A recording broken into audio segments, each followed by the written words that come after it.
Greetings, my dear viewer. This is a channel about marital infidelity and about the consequences if one spouse starts to cheat on the other. If you, as well as I do, support true family values and condemn cheating, then subscribe to the channel and give this video a like. Let's get started.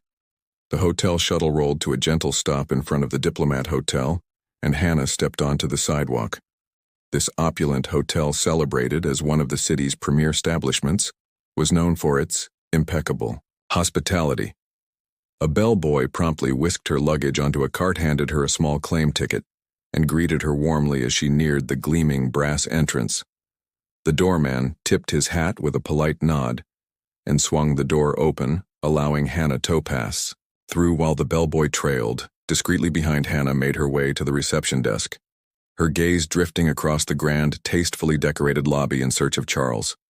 She had written him ahead of time, asking to meet her around. Her guests lounged comfortably in the plush chairs and sofas, but her husband was nowhere to be found. A flicker of unease stirred within her, wondering how Charles would react to seeing her again. Their last conversation had ended on a sour note. He'd been livid when he phoned weeks ago, catching her in a Colombian hotel room beside Gerald. But she'd given him space during her 7-week trip, and she suspected their neighbor Stella might have kept him occupied. Perhaps too occupied. Stella and her husband were notorious for their adventurous exploits, and Stella's striking beauty always turned heads. Hannah often noticed how the men in their neighborhood openly admired her, but more concerning was Stella's blatant interest in Charles. Though Hannah hoped he'd enjoyed the temporary break from their marriage, she was determined to put an end to any lingering flirtation with Stella. Now that she was home, their mutual hall passes would be revoked. Rekindling their relationship would be far more challenging if another woman, especially someone as alluring as Stella, remained in the picture. It struck Hannah that she hadn't actually spoken to Charles since that fiery phone call. Her days in Colombia had been consumed by surgeries and medical work, leaving little room for anything else. She felt for the South American patients who traveled great distances for a chance to be treated by American doctors. On rare days off, when she and Gerald weren't entangled in bed, she captured photos of the local sights, including a memorable excursion to Mount Montserrat, and sent them to Charles with upbeat messages. His insolence had stung, but she assumed he was still licking his wounds.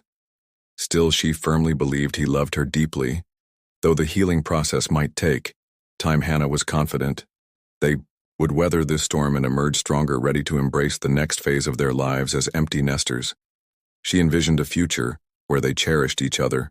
More than ever, her affair with Gerald had only highlighted how much she valued her loyal husband. Gerald had been daring and passionate, pushing her boundaries, but their encounters lacked emotional depth as the affair progressed, and their secret leaked out.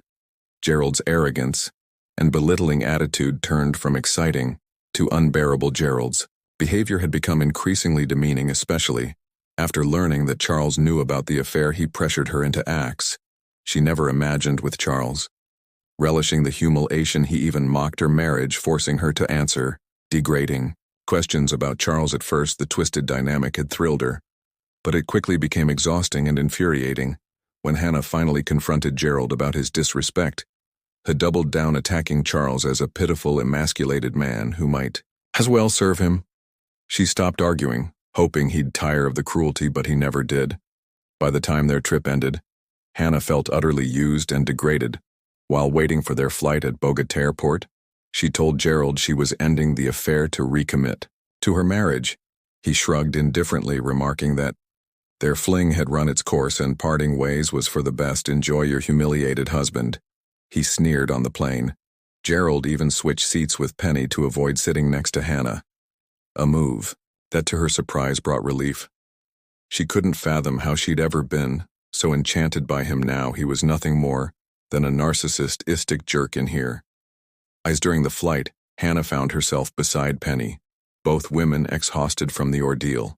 They exchanged few words until Penny finally confided that Charles had called her room, revealing he knew about her affair with one of the doctors.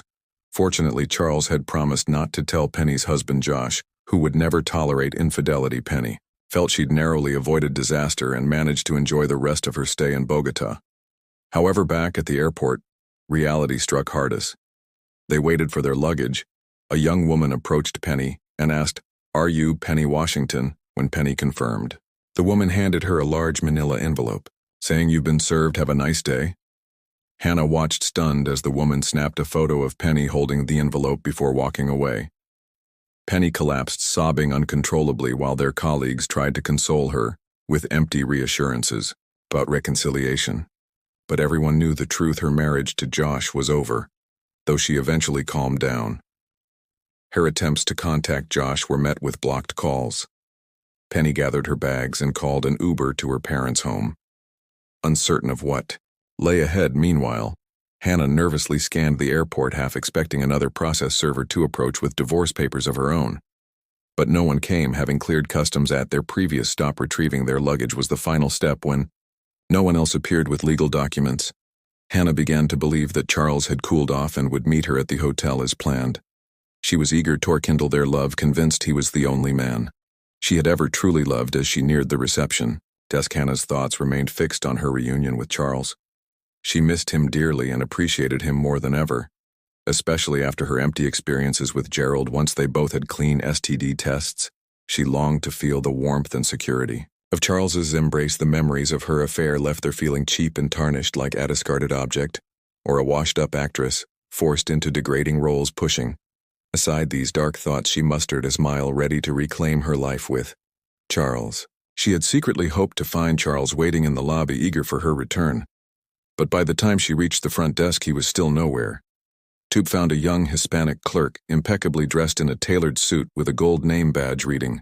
Jose Gomez looked up from his computer and greeted her with a bright smile.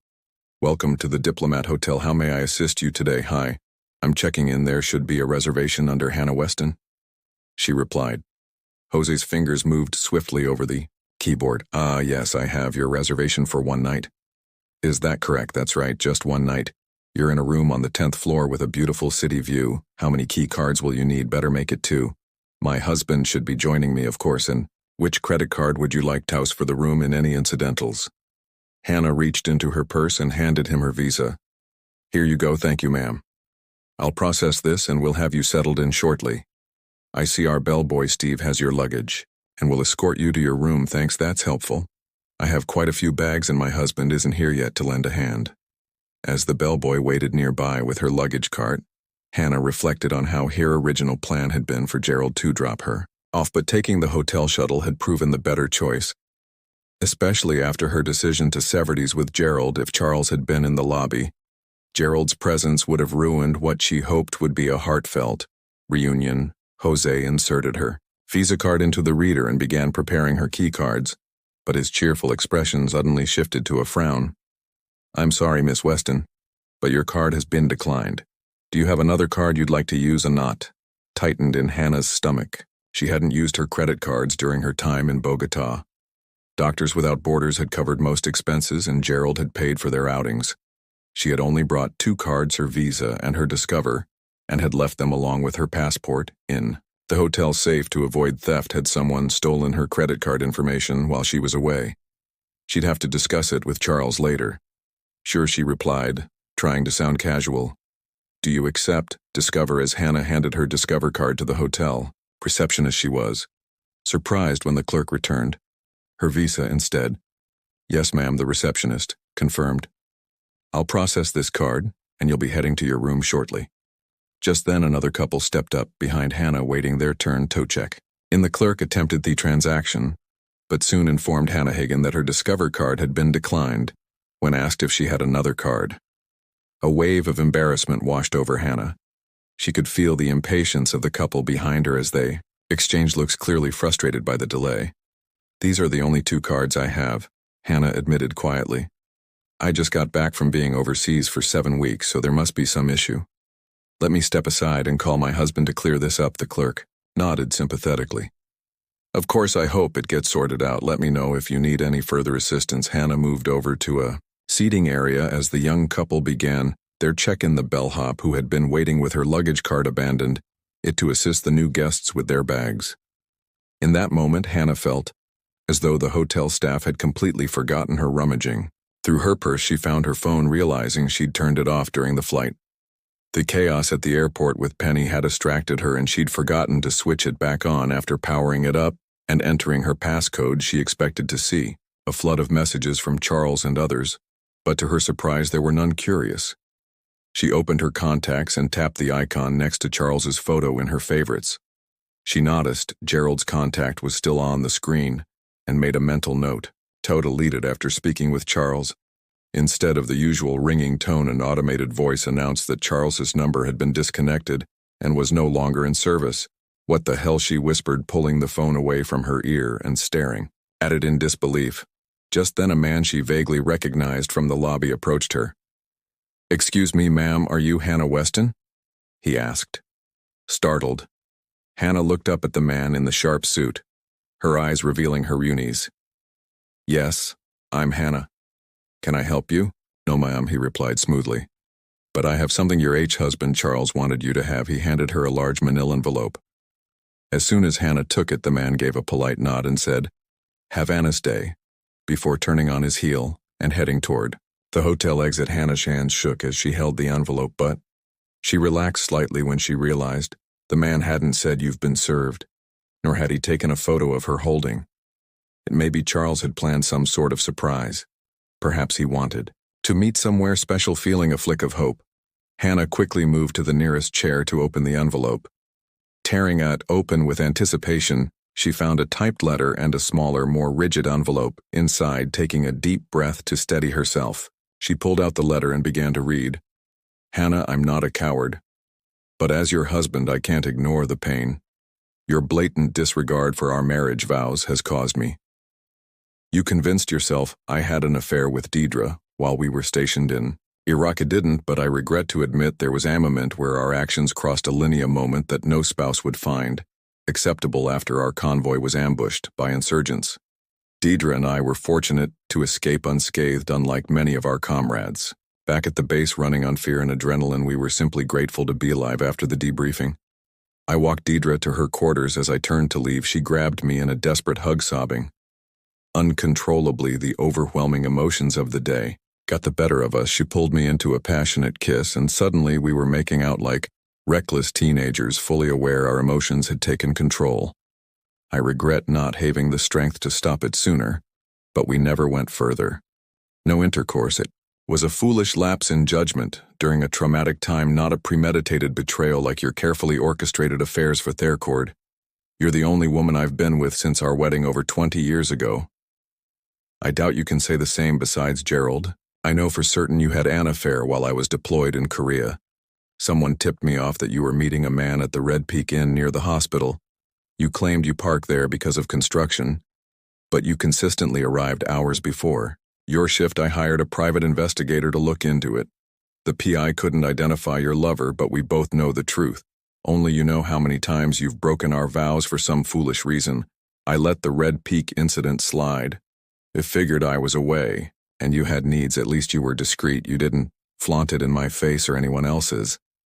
I also noticed you ended the Red Peak affair. Once I returned home, you stopped showing up early before your shifts. From your letter, it seems you've unilaterally decided our marriage rules. One spouse can do whatever they want without the other's consent. Wow. What a concept. I never did hook up with Stella. The thought of your gift disgusted me. I did, however, have dinner with Stella and Vincent while you were gone. Imagine my surprise when Stella revealed that you're already having an affair with Dr. Gerald and wanted us to dive into the swinger lifestyle. She thought you'd inform me. She was furious to find out you hadn't both. She and Vincent said that cheating isn't part of an open marriage. Apparently, honesty with your spouse is swinger rule number 1. Needless to say, Stella and Vincent aren't thrilled with you. They don't condone your selfish behavior. I guess you figured you didn't need Tor in any of this. By me, it would have been nice to know we're swingers, even though you're the only one enjoying extracurricular activities, knowing how dangerous Columbia can be. And since your beloved Dr. Gerald was taking care of you, I paid off and canceled all our joint credit cards. Wouldn't want some guy exploiting you. Right.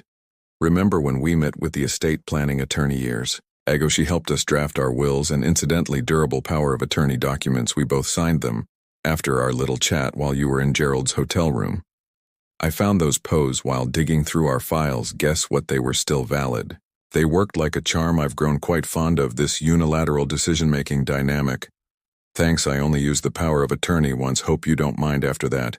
I shredded both POAs so they can't be used. Again, you're welcome, I needed that. Pawato. Sell our house and cars since we jointly owned them, don't worry. I honored my fidu duties and got good prices. Remember Rod and Emily Wellman, the young couple who adored our house because they needed more space for their growing family? Guess what, they live there now. They couldn't be happier. I told them you were on an extended assignment abroad and couldn't make it to the closing. So, you couldn't personally wish them well, drop by sometime. I'm sure they'd love to, thank you. Selling the cars was even easier. I visited a few used car lots, compared prices, and made quick sales. They paid in cash and said my car would be an easy flip. Good for them. I also got a new phone and plan with a different carrier, and canceled my number from our family plan. I can't remember my new number. Maybe I'll send it to you one day. You'll be pleased to hear I decided not to divorce you. I never cared for divorce, and I certainly don't plan to marry. I did, however, use some of the money from the house and car sales to hire a private investigator in Colombia. They gathered incriminating audio and photo of you and your marvelous doctor. Gerald, maybe they should rename that program Doctors Without Morals. Speaking of your escapades, I never knew you were into such depravity. I hope you used plenty of mouthwash afterward. I didn't think it was fair for me to be the only one aware of your behavior. So I shared the PI's report and photos with your hospital's HR department. Best of luck. Charles, as you and Dr. Gerald soared through the skies heading home this past Friday, I found myself deep in conversation with a charming woman named Miss Washington, the HR manager at the hospital. She was visibly alarmed and unsettled by what I had to share. I laid out my plans to sue the hospital for failing to uphold the ethical standards detailed in their employment agreements, which directly contributed to the collapse of our marriage. I mentioned that a courier would deliver the enclosed photographs and the private investigator's report to her first thing Monday morning. Alongside these, I'd include a success sync sign statement, agreeing to release the hospital from any liability regarding your extracurricular activities provided they terminated both you and Dr. Gerald, Forcas, and refrained from giving you favorable references for future roles. Miss Washington seemed eager to reduce the hospital's exposure, fully aware of the potential damage to their reputation and finances. I imagine your return to work on Monday will be nothing short of dramatic, just as you conveniently forgot to mention that we were in an open relationship before you set off on your 7-week escapade with Dr. Smarty Pants. I too neglected to share my lifelong ambition of hitting the open road before age slowed me down, so I'm setting out on an extended road trip, at least a year, maybe longer, to tick off everything on my bucket list. I've rented a roomy RV from an old military buddy, so tracking me via vehicle registration won't be an option since it's not in my name. Downsizing for RV life was a task. I kept only what was essential and packed their the rest gone. I could have called Tosi if there was anything you wanted to keep, but I thought it best not to interrupt you the one time I did call, while you were in Colombia. You and your dear companion seemed annoyed by my interruption, so I decided not to disturb your romantic getaway again. I sold all the furniture and my tools, donated some of my clothes and all of yours, and threw a little farewell bonfire to burn their remaining keepsakes that included our wedding photos, your dress, and any pictures of us together. I did, however, keep the photos of the kids growing up. Who knew burning photos could create so much smoke? Ralph from next door popped over, worried about the smoke pouring from the backyard. I assured him it was just a small bonfire, just this once. If he didn't mind, he didn't. Fortunately, now that we're in this open relationship, I won't have to miss out on female company. During my travels, thanks to my military training, I've stayed in great shape. According to Stella, I'll have no problem catching the attention of the ladies. I also brought the kids up to speed about your adventures and told them about my upcoming journey. They were sad, but understanding. They asked me to send updates and photos from the road, and I promised I would. As long as they didn't share my new phone number with you, they agreed. But don't worry, I told them I'd call you just as often as you called me while you were off in Colombia with Dr. Gerald. Funny thing, I forgot to mention that the number of calls you made was 0. My trip kicks off the day your turn. No need to worry, I'm only taking the solo vacation once, if you don't mind. Traveling isn't cheap though, so I made sure to pocket the money from the house and car sales along with what I withdrew from our joint accounts. I left your retirement fund untouched, but I cashed out my own penalties, and all this open relationship has certainly been educational. If you ever tire of this arrangement and decide to make things official with Dr. Gerald, I won't stand in your way. You're free to file for divorce on the grounds of abandonment. I'll be gone for at least a year. I won't contest it or change the grounds to infidelity. I've already taken everything I need from our marriage. 2 wonderful kids, a few decent memories, and a nice chunk of cash. Of course, I still have the digital copies of the photos the private investigators took in Colombia. I have already shared them with family, friends, and co-workers, so no one thinks I left. Without a solid reason, I even sent a call election of the best shots to every contact in both our email lists. I made sure to CC you on that email, so you'll see exactly what I shared the next time you log in. For some reason, I felt a touch generous while writing this letter, so I've included a $700 Visa gift card in the smaller envelope. Consider it a parting gift. I hope you appreciate the gesture. This will likely be the last communication you receive from me, so I'm sending it just once if you don't mind, my friend. And this is the end of this story. If you like this story, then put your royal like and subscribe to the channel. May the force be with you.